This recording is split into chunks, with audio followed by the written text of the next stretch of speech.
Welcome to USA Global TV and Radio, where our mission is to provide education, entertainment, hope, and inspiration. USA Global TV and Radio connects you with experts and audiences all around the world every single day to help you succeed in business and to live a richer life. Visit us at usaglobaltv.com to learn about career and life-changing training and mentoring programs like the Listening Mentor. Subscribe to our newsletter to stay informed about our special programs and offers. Discover how you can become a guest on one of our shows or a host or producer of a USA Global TV and Radio show of your very own.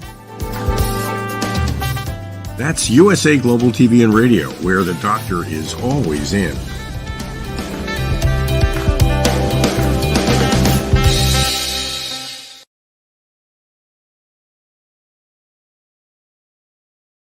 Howdy, all y'all. Red.olaughlin here. We're on the USA Global TV and Radio Network. We're also on the E360 TV network. And it seems like every time I turn around, there's something else being added. I was just told this week that Roku is a new one. We're looking at Amazon Fire, or there's Amazon Live. Of course, we're on YouTube. Just a plethora of places that these programs can be found. Let me go ahead and get my slide set up. Makes it a lot easier to talk here. Okay, there we go. A disclaimer: I'm a researcher. Honestly, I love to research the human body at the cellular level, chemically speaking. I'm not a doctor, never been in that field, never worked in the pharmaceutical industry. But I love the chemical reactions. What happens? What's going on? What can you do to speed them up? What can you do to slow them down? And so when I'm looking in my typical daily research, and it literally is daily, for what can I do to improve my longevity, my physical health, and enjoy life. I don't want to spend the last 5 or 10 years of my life with somebody changing my diaper. That's not, to me, an ideal end of life situation.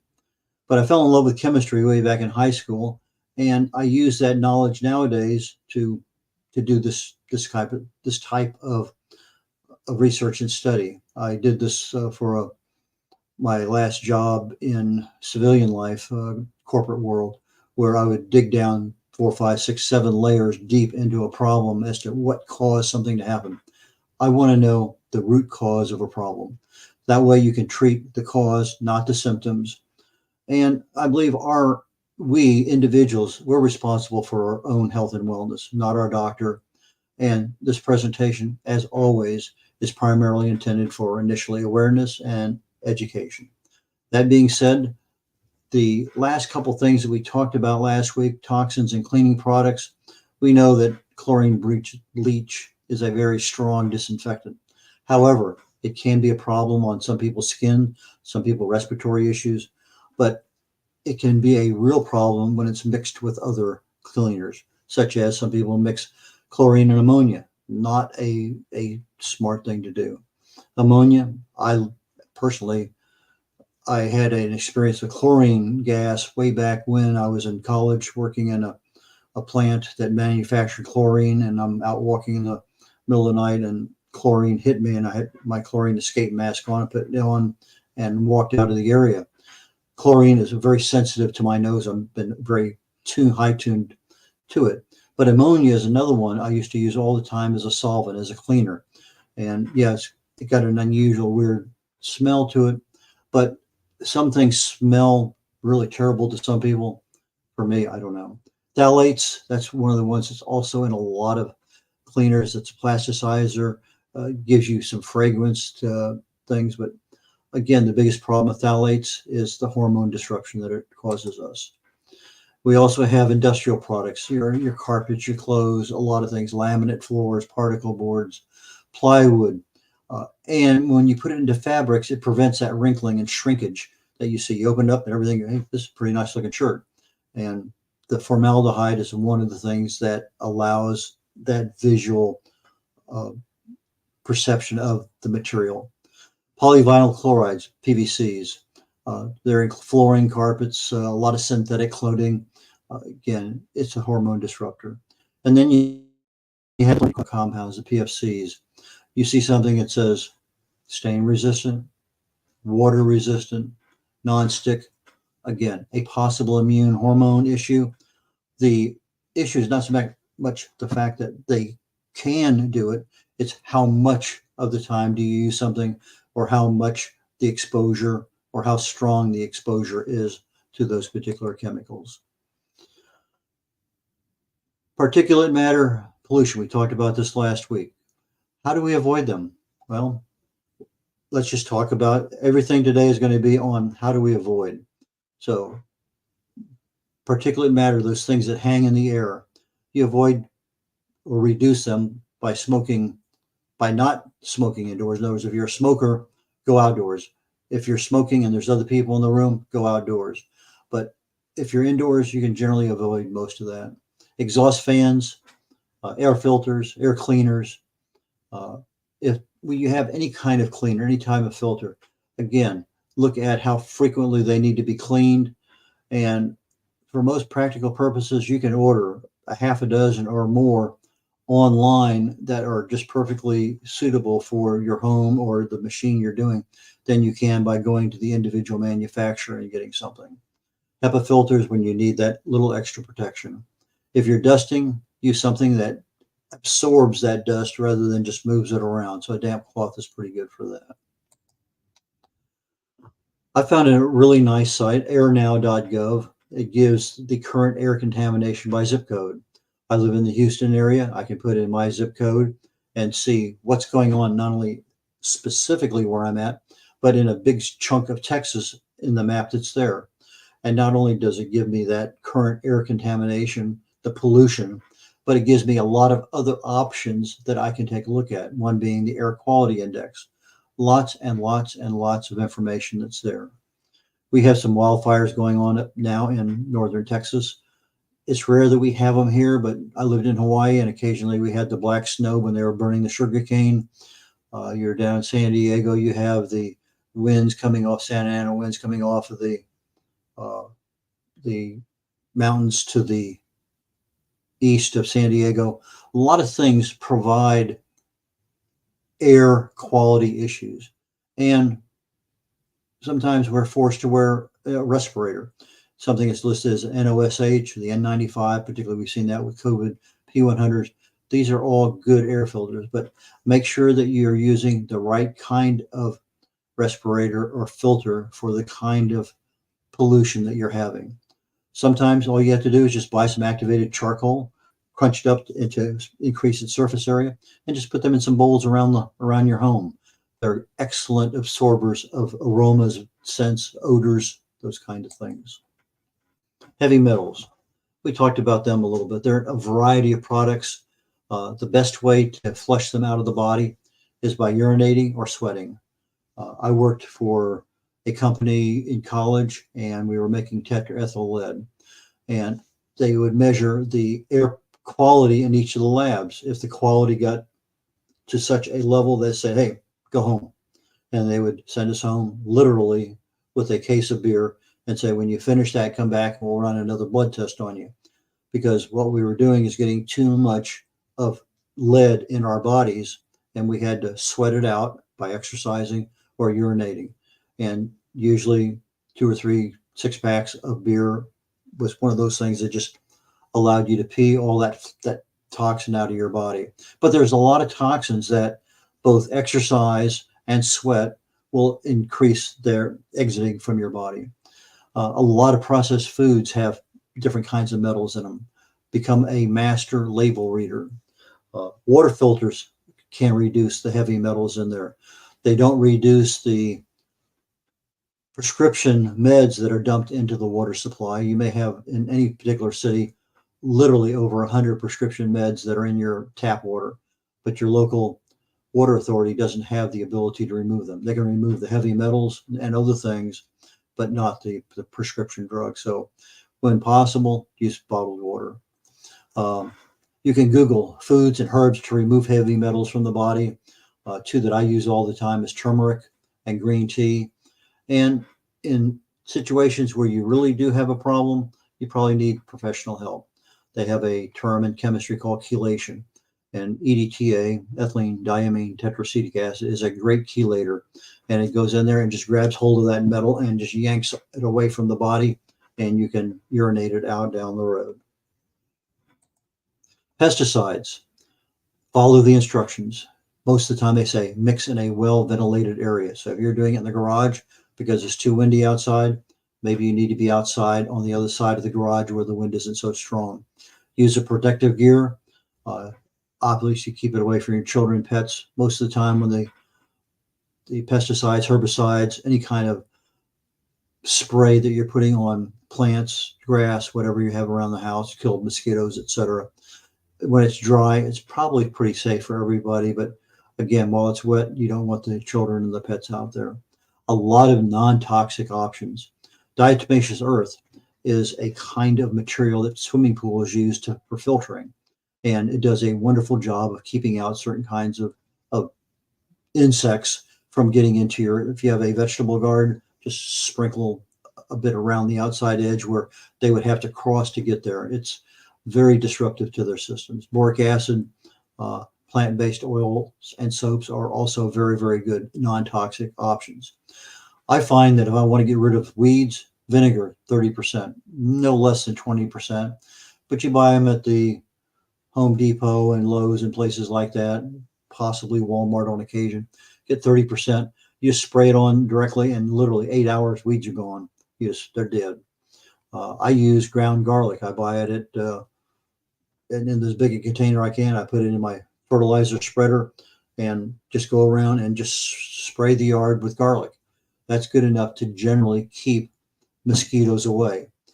It lasts for a fairly long time. The first couple, 3 days, you might have an outside yard that smells like you're next to an Italian eatery, but other than that, Roundup, again, we know problems associated with the ingredients in that. Avoid it. Don't buy it. Don't use it. Agent Orange, for those people, I happen to be one of them who happen to be in Vietnam and exposed to it. A lot of times the toxic results don't show up for decades. And again, if you're having some problems and you were in an area over in the Middle East or in Vietnam, might be time to talk to somebody, see if your exposure to something many, many years ago is causing some of your problems today. Noise pollution. Being an aviator, I was constantly wearing earplugs, but 40 years after flying, I have ear problems. So noise counseling headphones are better than earplugs because we'll actually take that frequency and cancel it out. But earplugs with ear muffs on the outside are better than just earplugs by themselves. Anytime that you can increase the distance between you and the noise, the better it is. Maybe some places you can actually plant trees and shrubs where a noise source is coming from.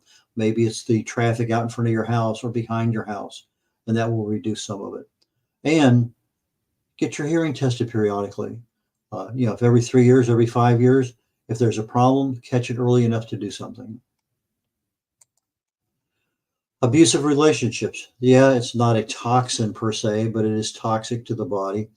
Definitely toxic to your physical health and your longevity. If you don't know the domestic violence hotlines, you should know them and use them when appropriate. Educate yourself. What is an abusive relationship? Is what you're having right now, is that really and truly abuse? If it is, get on the hotline. What other options do you have? Google is a great source of information. ChatGPT, artificial intelligence, YouTube, lots and lots of information out there. Go look it up. If you're thinking you're having an abusive relationship, talk to others. Document your events. What's going on? Do you have an exit plan to what's going on? If maybe you don't, what options are available? There's lots and lots of things out there, but keep people aware, document it, and then if all else fails, maybe it's time to start talking to a professional. Codependent relationships, not exactly the same thing as an abusive relationship, but it borders on the same thing. Again, there's national helplines. Call them, talk to somebody. Maybe you have one, maybe you don't. Education, absolutely. You need to recognize what a codependent relationship is and what options you have. Usually with codependent relationships, self-esteem becomes an issue. There are many things that we can do to improve our own self-esteem. Setting boundaries. People, I don't want you talking about that. I don't want you doing this. Whatever it is, set boundaries. And there's ways to set them effectively. Sometimes when you're having a conversation with somebody, it ends up being an argument. And then no matter what it is, all they hear is, no, stop. Well, sometimes you need to say, I hear what you're saying, and I agree with most of it. Okay, now you've already established the fact that you're hearing them and that there's some level of agreement. But you now disagree with this portion. You are now setting up the situation where it's not the whole thing you disagree with, it's a portion of that. And I only want to be able to do it this way. This is my boundary for that portion. Lots of ways of doing that. Educate yourself. Awareness of substance abuse in others. Sometimes the codependent relationship becomes an issue of substance abuse, either in you or in others. Personality disorders in family and friends. Education, a big way of being able to counter whatever is out there such that it improves your ability to reduce your codependent relationship on someone else. Toxic relations. Okay, this is you have abusive relationships. It could be physical, it could be sexual, it could be a lot of things. You have codependent relationships. You have toxic relationships. None of these involve toxins in the true sense of the word, but they're toxic and they will affect your health. Here again, what are triggers for a person's unhealthy behavior? Was it caused by PTSD from some event in their life? Is it caused by the relationship they have with their spouse, their boss, a coworker? It doesn't matter. There are lots of triggers out there. And the more you are educated on toxic relationships in general and what are the triggers typically and what you observe, again, if you can set boundaries, great. Learn how to enhance your communication so that you're not sitting there butting heads with somebody and you're both in disagreement, but you can agree to disagree given certain situations. Always you can seek support and therapy. The worst thing you want to do is become addicted to the situation, and now you have a codependent relationship with somebody of which you now have some kind of emotional addiction to that situation. Not a healthy thing to do. Education. Conflict resolution. Conflict resolution should be left to professionals, but depending on the level, sometimes, hey, there's a lot of people in business that make a living with conflict resolution. A lot of videos out there on YouTube. How do you resolve conflicts? Might be something easy enough for you to do at the level you have with the relationship you have with someone. Might not be, but again, educate yourself on what is available, what can you do, and know when to get someone else involved. Again, a lot of times you can have compassion, you can know what's going on, but you can't fix the problem. That person is going to have those triggers whether you are aware of it, or you do anything, you talk to them or not. And most importantly, it's not your fault. Don't throw something back on you because of a relationship that somebody has a problem and they're taking it out on you. Again, have the compassion. Understand they have a problem, but it is not your job to fix that problem. They are the person that can only fix it, and maybe them and a professional. But so long as you're not blaming yourself, you're on the right side of the equation. Okay, we could go on almost an entire series on diets, and we're going to talk a little bit more about this, but trans fats is one of the ones I identified last week. And again, we're looking at avoiding stick margarines, any kind of vegetable shortenings. And the main reasons for this is trans fats, but it's also because they're high in omega-6 fatty acids.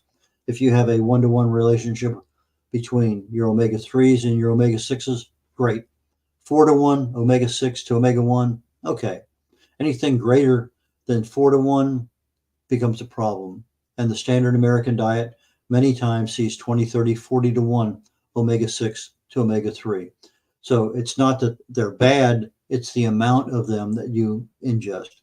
Avoid fried foods because almost all of your fried foods in restaurants and what you use at the house have the vegetable shortening or vegetable oil that's being used for frying. Baked is an option. Steam. There's lots of options you can have over fried. You go to a restaurant, can I get this poached? Can I get this something? Ask what options they have.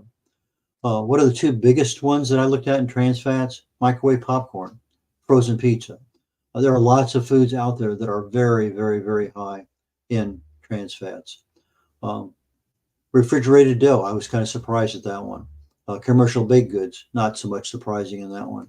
But again, eat more fruits and vegetables, raw, fresh. They're definitely going to help you. Sugar, probably one of the biggest dietary toxins in the world. No doubt about it. Yeah, sugar's fine. Excess sugar is the issue. That's when the Cokes, any drink that you have that's a non-diet, the sauces we put on things, the ketchup, all that stuff, desserts, excess sugar. Now, I can certainly have a piece of pie once a week, no problem. I can have a Coke once a week, no problem. Drink tea, drink water. It's not the excess, it's how often you have the excess and how much of that excess is there. Eat full fat and whole foods. A lot of the foods you buy say no fat or whatever it may happen to be. Avoid processed foods. That's the number one cause of obesity in the world. Become a master learner of reading food labels and then using 0-calorie sweeteners when possible. Personal care products, from a toxin perspective next to food, this is probably the biggest problem we have, because when you start slathering that stuff all over your entire body and you have that nanotechnology that allows the stuff to go straight through your skin, now all of a sudden you're introducing all sorts of chemicals directly into the body, directly into the bloodstream. So read the labels, know what's there. The fewer the ingredients in a product, the better. So if you're looking at two different kinds of things and they're both the same product, this has 6 items, this has 16, take the one with 6. Be careful with dyes. EWG.org has thousands of individual chemicals. So if you see something on a label, you want to know what it is, EWG.org, look it up. Fragrance-free products, anything that says parfum or fragrance, avoid. Avoid anything that says waterproof or long-lasting. Those are things that typically have extra chemicals in it. Cleaning products, you may have something, lemon freshen this. Just get something that doesn't have a fragrance to it. Take a look at the safety precautions. If it says use gloves, use gloves. Use glass, whatever it may happen to be. Take a look at the safety precautions. Again, read the labels. Ventilate. If you need open windows, put a fan on. I find, ironically, I put the fan on in my kitchen and cut onions all day long and never have a problem with my eyes tearing because of the onions, because that ventilation sweeps that stuff away from me. So that's also a good thing to do. And never mix products, especially any kind of chlorine or ammonia, with anything. Just not a healthy thing to do. A lot of natural things that can become good cleaners: white vinegar, lemon juice, sodium bicarbonate, salt. These are things, go to YouTube, non-toxic DIY cleaners, and figure out what you can do. They may require a little bit more muscle power, but so be it. Industrial products. We have lots of things that are out there. Some people insist that you remove your shoes at the door, but that's to take care of their carpets and everything else. But maybe if you're in an environment that you're working in, maybe it makes a lot of sense to take your shoes off when you get the house, because now you're not sharing those toxins on your rug that when you're walking on it later barefoot, you're picking them back up again. A lot of people love to use air fresheners. Well, if it's something that you're buying from the store as a product, chances are it has something in it that you don't want. Oh yeah, the room smells great. It's because of that toxic element you're smelling. Buy organic. Be very conscious about the choices you have. Be aware of stain resistant, water resistant, non-stick. Alternatives, when possible, choose them. And a big one, the AGEs. What was it? Growth rate. And I'll think of it in just a second. All of a sudden, my mind is blank. Anyway, reduce your heat when cooking so you reduce the amount of AGEs. And these are things that will definitely make you look older and feel older as you get down there. So, I can't believe I can't remember the name of AGEs. Hopefully I remember it before the end of the show. Best approach, Awareness. What are you exposed to today? What can you remove? What can you reduce? If there's something in there you can get away from a little bit more, choose a better product, do it. Labels, less is better. The alternatives, many DIY alternatives to preservatives, herbicides, pesticides, etc. Just go find out what they are. Is that something you want to do? A lot of foods, a lot of herbs, exercise can be used to reduce toxins. Just amazing amount of stuff out there. The USA Global TV archive has a playlist on that you go to Talking Heads, and you'll be able to find last several dozen shows that we've done on different kinds of health issues of heart, the brain, the gut, stress, toxins, etc. That's a good place to go. I have several books that talk about different things, but I think that probably the best one for here is The Joy of Ageless Health. It's one that goes into the details of how disease grows in the body at the cellular level and what you can do to stop, prevent, reduce, mitigate each individual one of those actions that can lead to disease over the years. With that, I'm going to sign off and look forward to seeing you all next week. Red.Olaughlin. Bye.